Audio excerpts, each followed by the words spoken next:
Ma'am, KANGLEICHA nga pa sina ma'am Bomuka. Welcome back to Zuri. Ay ki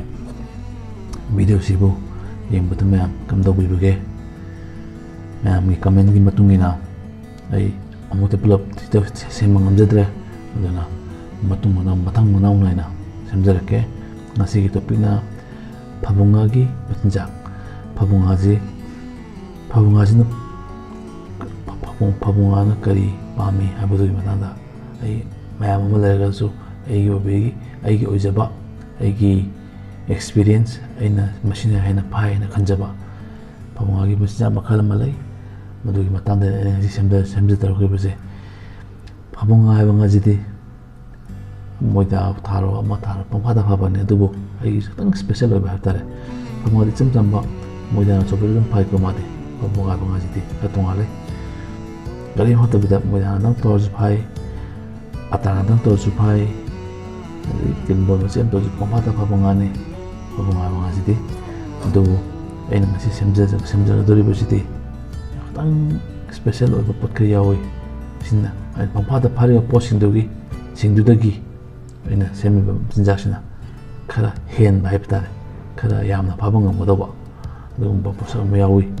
ado si memi energy ai video si hujaraage ready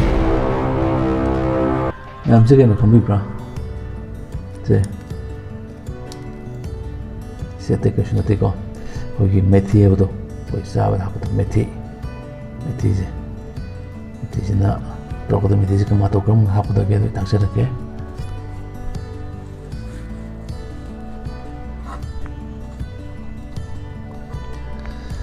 semana sugaraga grind to ko mase yam hape te ko agi je maru sumda ki maru mari tani ko maru mari se takai be ba kumna ba ta halo ko ga hasum be sidena nam jarga di sidena kumna ta juai ko agi ti kra ko pakha wala kumta juai sima takai be ba methi se ko methi se da Phabungana pamba mana mamu na pai si manam jane Phabunga thura ka tuji meti ja matunda le hakada keta maruna homani pur de kamana ko so puje moida ga pai ai gi style da atane ko ata to yo moida chu pai atane pamane ata je cheng dagi takpa gehu takpa cheng gi ho je ngana pam ko na ida ata sin nei ata je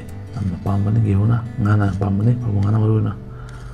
ya mape da kata de Phabunga iti sisa dum kilo muni bhabe ya ani ga ka kona ba hapo ko ya ga lagi methi duga ata ga na kamina ka do je energy trick among hatu ne ko trick sa te ko junatla koi ki rauze refine thause refine oil je hangam to pa ya de ko refine ko hangam to de pam de mana koi refine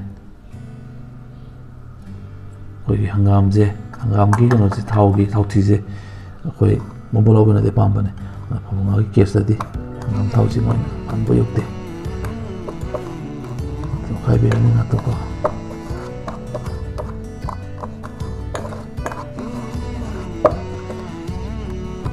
kaya matunda kogi si matunda ngajna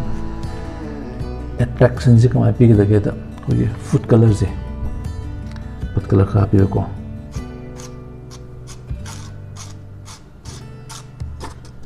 food color hapsan bi ko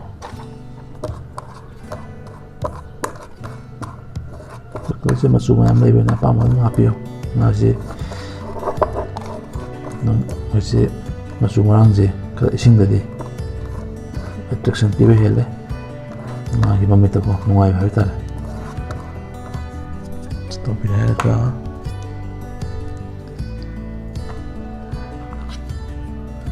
ising ka sambil ko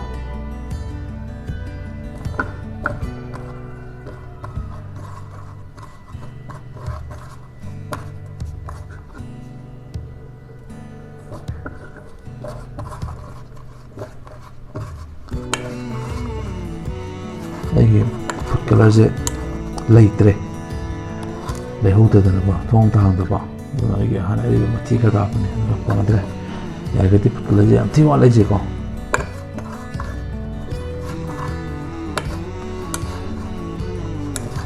food color je phasana don sing masu sing am da distinct ho na da bhai da song thuang da chang nang bo ya re dagi orange masu pra orange masu ai je ko dagi yellow ai je dagi ti kan tau re kha leite je na thi bane departmental store hang bane je available oi te ha re na i ha aremba kan sem bane su phajar ha wa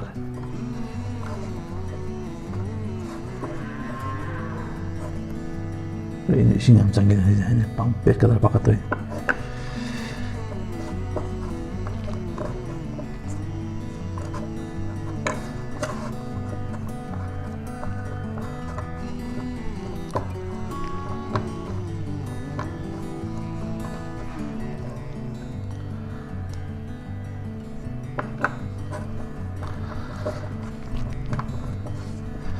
masuk siang wale ko masuk siang pasal kadon buat letra sih, suci sugai ya betul.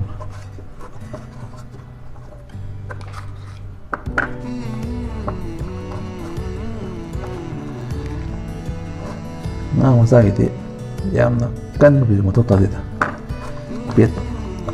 sang mana je apa, kutu sudah tapi,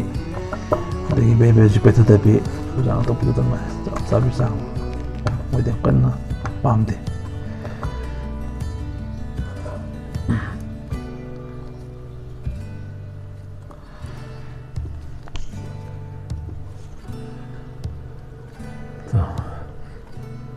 Tuh, jadi buat lekar. Buat itu lockdown lagi ni untuk mantap hang dini. Sini maksudnya, sini maksudnya khayaan dah ni ko, khayaan apa kawan, khayaan apa Phabou. Sisi teraga, Phabou apna phara stress to biu. Kaya am tina nga Phabou nga yung tak belak pun. Meti hap kata udon ko, meti hap to jupai.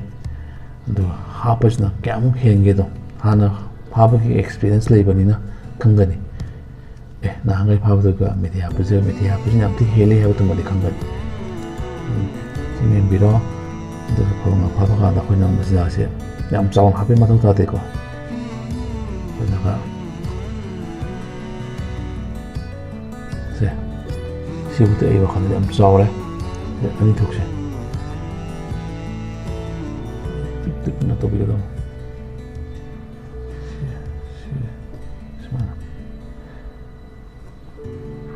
sih butuh buka sih butuh jauh le mana sih, mana bisa pun atau begitu, dan sang lapu atau begitu ko. Ang sang to biar kata buku, pasal Phabou ni ko Phabou ngajar, han lagi, saya tahu aku lagi jam-jam bak, mudah tahu tu pai Phabou di Phabou, kalau attraction je, pasal napi baik tar, ya jadi semana masuk apa sih ngana pambai leko, food color hapio, by chance food color litre hari tar kati, aku lagi sana boleh yang juga tu apa ni. Masuk sana masuk umur ko, makin yang ini masuk mana mau yang happy wani, mana macam kau store, apa kalau apa di best one ni, tu yang paling ni. Semana Phabou ngah Phabou se, semana experience tu bio, juga, nam kamen bibir ko, nahan ni meti apa kau tu na hena pai, apa tu, antara pai apa happy ro, kau tu tu pas na phara bani ko. Sini Phabou ngah Phabou ki. Machak shemgani formula bu semana jam na methi maru mari takai pilaba dagi ata magi sang du yang happy laba duga hogi refine thau do refine oil do magi drop sang du yang ga kar happy laba ko duga hogi singju pasana mun takai pilaba to tinga de kan happy ro sagi food color itu kan yang apa tadi yang juga suka itu untuk option biri harga pakai namun nak kai biro ka tot pesan yang juga lang yang juga lang ꯈꯨꯠꯇꯁꯨ ꯅꯠꯇꯕ ꯄꯥꯏꯕꯗꯁꯨ ꯊꯣꯠꯊꯣꯠ ꯁꯦ ꯆꯞ ꯆꯥꯔꯕꯅꯤ ꯁꯦ ꯑꯩꯈꯣꯏ ꯈꯨꯠꯇ ꯀꯩꯝꯇ ꯅꯠꯇꯦꯀꯣ ꯐꯖꯅ ꯊꯣꯠꯄꯁꯦ ꯐꯖꯅ ꯇꯣꯠꯄꯤꯕ ꯑꯗꯨꯒ ꯑꯗꯨꯝ ꯐꯕꯧ ꯉꯥ ꯍꯥꯏꯁꯤꯗꯤ ꯁꯤꯒꯤ ꯃꯇꯨꯝꯁꯤꯅ ꯐꯕꯧ ꯉꯥ ꯀꯤꯂꯣ ꯑꯅꯤꯗꯤ ꯐꯥꯕ ꯌꯥꯒꯗꯕꯅꯦ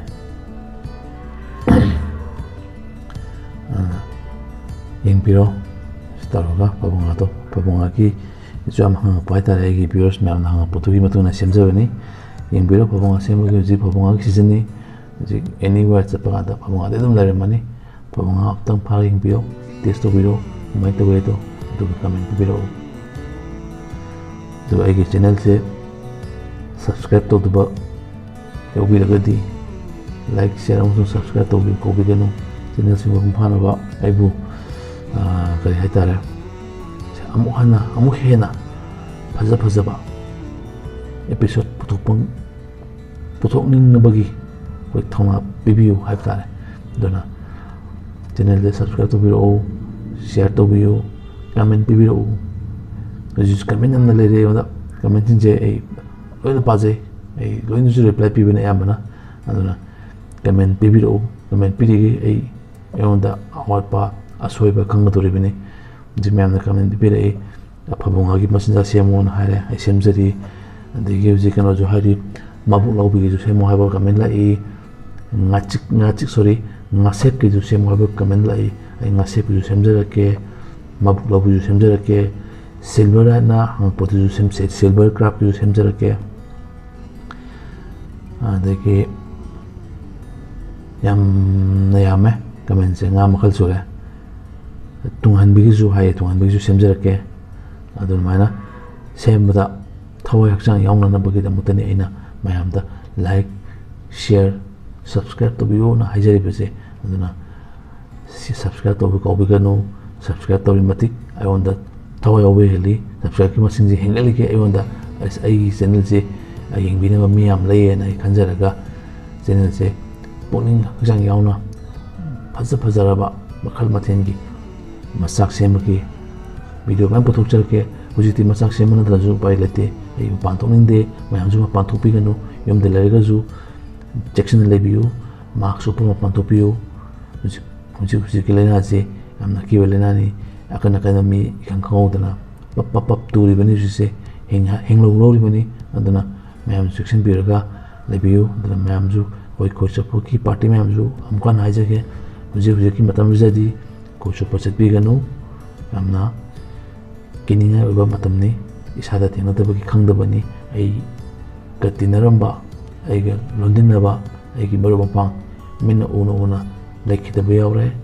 sahi amna hawina andana ai di tasinna kijai mayam ju kibiu pantu biganu maso bag lebiu sanitize to biu lunan lebiu sini en haijaga tababu kangleicha nga phasin haijabasi mayam punna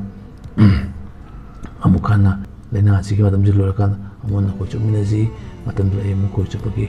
matengi video mem thajarake hujimaki di ko chup chatbi ganu yumda section na lebiu mayam ye fare